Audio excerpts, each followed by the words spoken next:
Boy, I hate following my wife. I'm Chuck Graham. I live at 102 West Green Meadows here in Columbia. I'm here to honestly express my profound dismay and disappointment at the complete lack of preparedness and compliance district-wide with the Americans with Disabilities Act. It's no wonder that you have a variety of concerns here this evening because you haven't even completed the basic administrative requirements required by the Department of Justice for public entities that employ 50 or more people. A year ago, I wrote to Dr. Siegman and said, I'd like to know who the ADA coordinator is. I still haven't met that person. I would like to see a copy of the transition plan. You have to have a transition plan that identifies every structural barrier in every single building, along with a plan for how you're going to remove it and when you're going to remove it. And that requirement has been there for 27 years, since 1992. I did get a packet of documents from the district this last week. They were 2006 building assessments. Among the things they said was Gentry is completely wheelchair accessible. But you just added 2 ramps to 2 trailers last week because it wasn't. So you do not have a transition plan in place.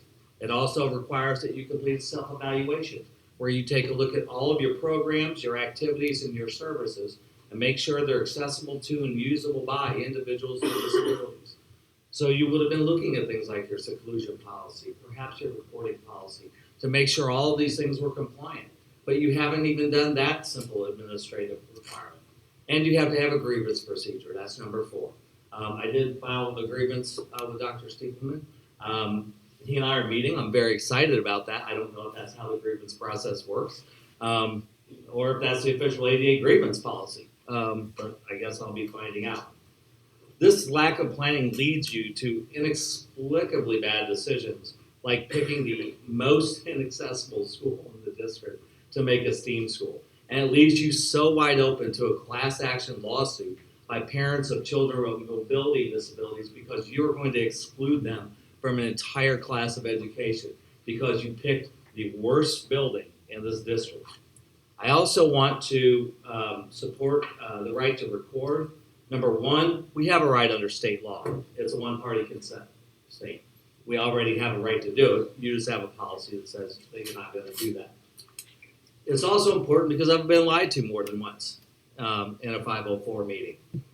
And I've been told some very inaccurate information in 504 meetings. I know a little bit about 504. If you have more than 3 minutes sometime, give me a call, I'll let you know. And one last thing, there's no specific accessibility requirement in the ADA for seclusion rooms for a reason. That's because no one 29 years ago thought you'd still be putting people in